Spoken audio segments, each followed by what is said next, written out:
Hello and welcome back to ERU. Yes, it is back. It's me, Doogie Critchley, joined by Michael McCubbin. McCubbs, how are we doing on this Monday morning? Yeah, not too bad, Dukes. Not too bad. It feels like forever since we've done one of these shows. But yeah, I'm good, thanks. Nice weekend, very active weekend, so I'm pretty knackered. But how about yourself? Yeah, good. It was Derby weekend here in England with a very comfortable victory for Arsenal and an even more comfortable victory for Man City. You can go catch our reactions to those games over on Football Daily. But here, we're talking all things European football. And don't worry, guys, there is plenty to get our teeth stuck into across Europe this morning as well. And we're going to kick off with our story of the week. And it's a potential done deal. Didn't think we'd see many of these as we enter October. But Chelsea have supposedly agreed a deal to sign Christopher Nkunku. What's going on with this one, McCabs? Yeah, I mean, there were rumblings about this, weren't there, at the end of last week. Weren't quite sure what to make of them. But they seemed to be like pretty confident reports that Chelsea had agreed a deal to sign, RB Leipzig star Christopher Nkunku. There were doubts, I feel like, among the Football Daily team, just because of how early this was being announced. But this morning, it's been confirmed by David Ornstein, who confirmed that they've reached a pre-contract agreement with Christopher Nkunku, and that he will sign for the Blues next summer. The fee is understood to be in excess of the 24-year-old's €60 million release clause, and the Chelsea hierarchy have agreed to pay a higher fee than the clause, apparently to avoid a competitive fight for his signature with other top clubs. Seems pretty sensible, especially if he is one of their top targets.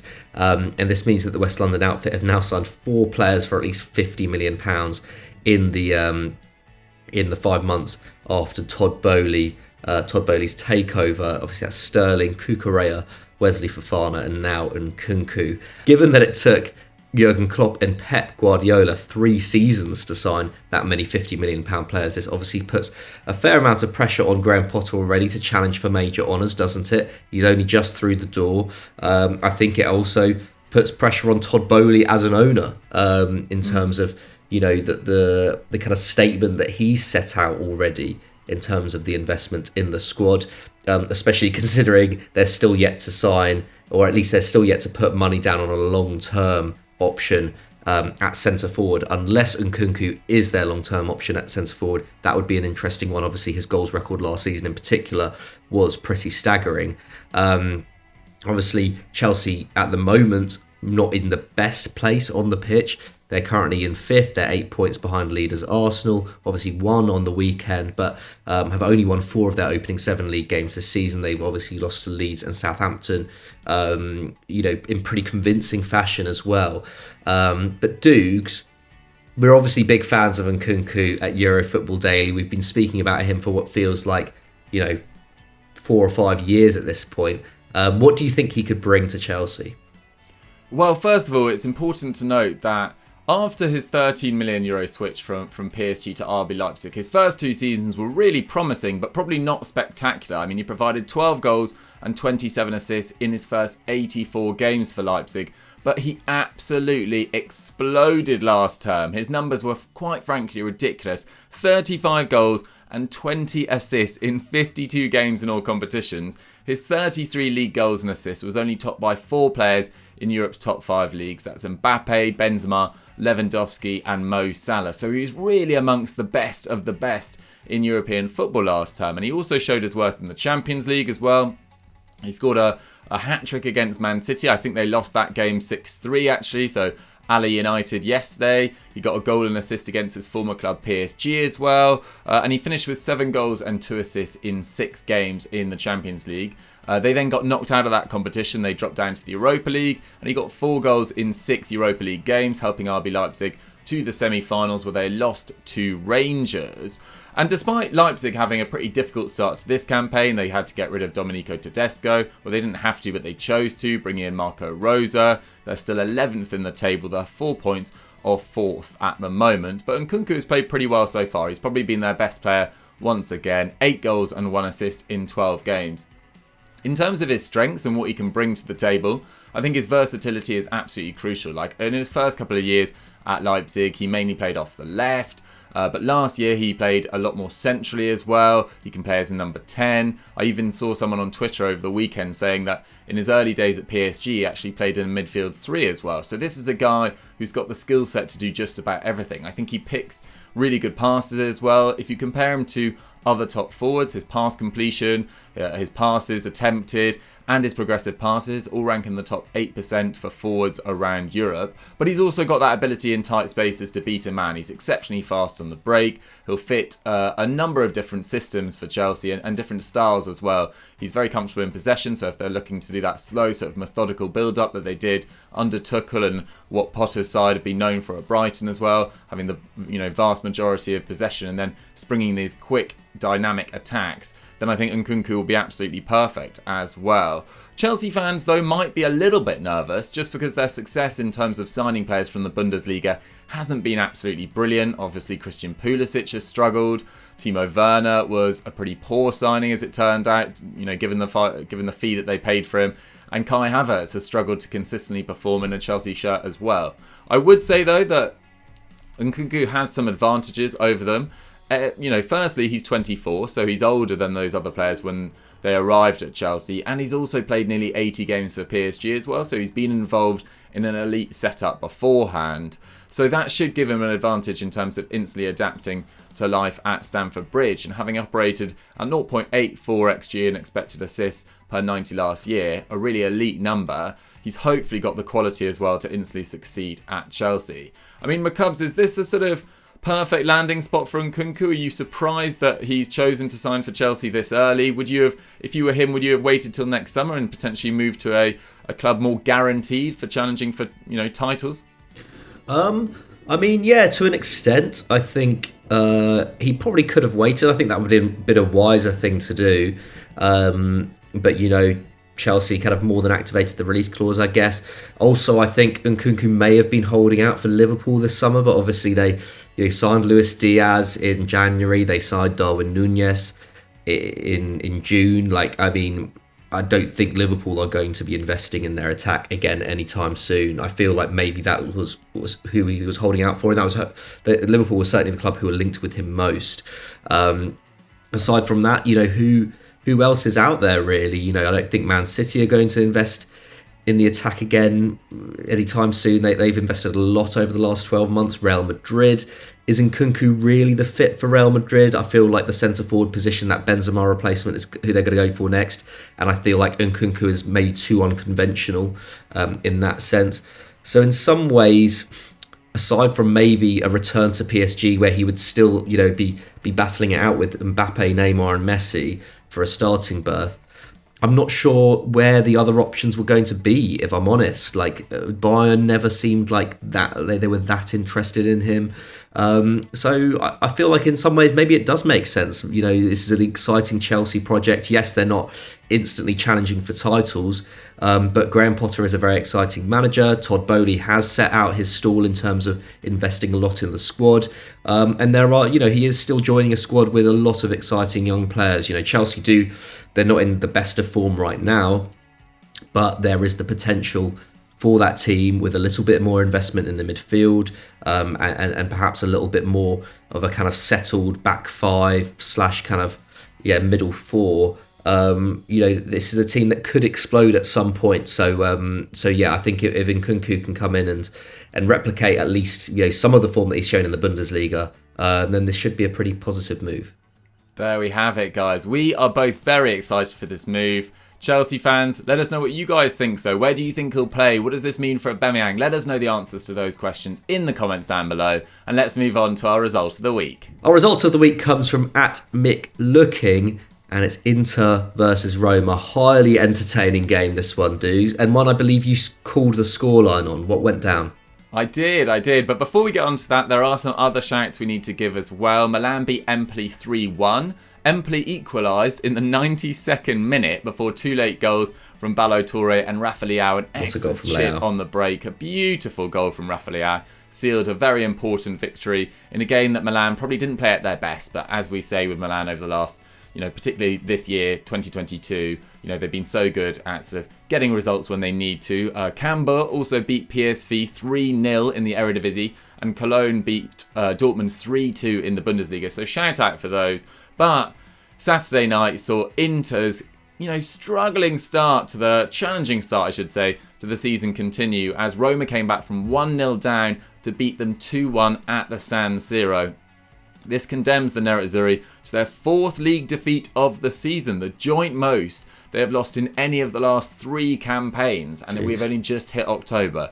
Crazy, crazy times. Inzaghi's side had taken the lead through Federico Di Marco, having earlier had a pretty nice Dzeko goal ruled out for offside as well. But Roma stormed back into it. There was an excellent Dybala volley. Some people saying Handanovic should have done better with it. I thought it was just a really, really good connection. The ball was absolutely travelling. And then a Smaldini back post header as well from a perfect Pellegrini cross. And it was a deserved defeat for Inter in the end. They only created 0.7 XG to Roma's 1. And, prior to their goal, actually, Inter probably had the better of play, but Roma stormed back into it through an amazing 10-15 minute spell and were probably deserved victories in the end. And Inter, they were many people's title favourites, including myself, before the season began, but they now find themselves 8 points behind leaders Napoli, who beat Torino 3-1 at the weekend with Andre Frank Zambo and Gisa netting a brace. And they now have 5 fewer points than at this stage last season and have scored 9 fewer goals. But despite that, I'd argue that lots of their issues have actually been defensive. They've also had some issues with injury. It's important to state that as well. Lukaku has only been fit to feature in 3 of their 8 league games. Brozovic missed the game on Saturday as well. And Asllani struggled to have the same sort of impact as the very experienced Croatian. He only, completed 1 tackle. He didn't complete an interception rather. He didn't win an aerial duel or complete a dribble. But I don't think Inter... This wasn't really Asllani's fault per se. I think they do have issues defensively, to be honest, Inter. I think their shots conceded per game have risen from 10.6 to 11.8. That's not massive. Their passes per defensive action as well have risen as well, so they're being less intense in their press. But I think it's just individual errors as well. We've seen Stefan de Vrij lose his place in the team. We've seen Bastoni have a few errors. So, Inter, after a really... pretty good season last year under Simone Inzaghi, and it looked like he definitely got more out of their attack than Conte did. It feels like that defensive deficiency that was there last year has really continued this season, and he's being hammered for his substitutions at times this year as well. And they've only got the 6th best defence by expected goals against, which, given the quality of their defenders, Skriniar, Bastoni, Acerbi, de Vrij, they really should be doing better than that. So a disappointing day for Inter Milan once again. But McCubs, from a Roma perspective, wonderful stuff. Yeah, it's interesting actually that the winner was a set piece. Like, I think Inter in particular have been very weak from set pieces this season, and I think when you come up against teams and you they see that you've been conceding tons of goals from corners recently and whatnot, it just gives them more confidence, I think. So yeah, I think that's particularly where they need to strengthen on the training ground. But yeah, Roma, great win for them. After what's been a difficult month for Jose Mourinho, who wasn't even allowed to be at the stadium. He was serving a touchline ban, so he watched from the team coach apparently. And yeah, made some really big calls. Dropped Tammy Abraham to the bench for a game of this magnitude. Started with a front three of Dybala, Pellegrini and Zaniolo, who hasn't always been in favour with the Portuguese coach, has he? But yeah, it paid off. Pellegrini obviously provided the assist for the winner, as you say. And Dybala scored his 4th league goal of the season. What a volley it was as well. Has really brought that star quality to the Giallorossi, hasn't he? And that result leaves Roma in 6th. They're just 4 points now off first place Napoli. So yeah, there's a decent amount of leeway between them and Inter now too. But yeah, very congested title race. As we said on Friday's Continental Club, they have the best attacking record according to expected goals, the best defence according to expected goals against, and are the best side overall according to this metric, which is pretty encouraging. That doesn't tell the whole story. They were against Udinese for one, but yeah, it is encouraging stuff. This Roma side does seem to, on the whole, be improving. I mean, I think you could give or take it this game. This is a game that Inter perhaps could have won on another day. The XG was pretty marginal all in all.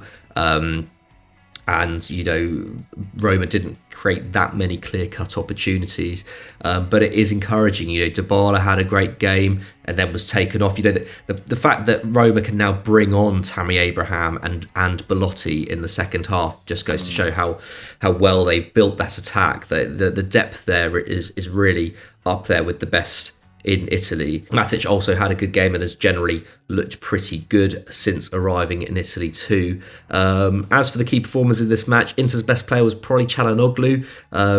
1 tackle, created 5 chances, had 3 shots as well. Obviously a free kick hit the woodwork. For Roma, Spinazzola, obviously returning from that long-term injury this season, and he's back into form. Got a tackle and an interception, 3 clearances, created a chance, also kind of started the move that led to Dybala's goal too. Man of the match, though, we're going to give to Smalling. Obviously got the winner, didn't he? 97% pass accuracy as well, made 7 clearances. All around, very solid performance from the Englishman, who, has scored his 2nd winner of the season already. Next up, Roma host Real Betis in the Europa League on Thursday, while Inter welcome a very in-form Barcelona side in the Champions League. Very quickly, Dukes, do you think Inzaghi is under pressure? Could you see, his job on the line anytime soon if this form continues?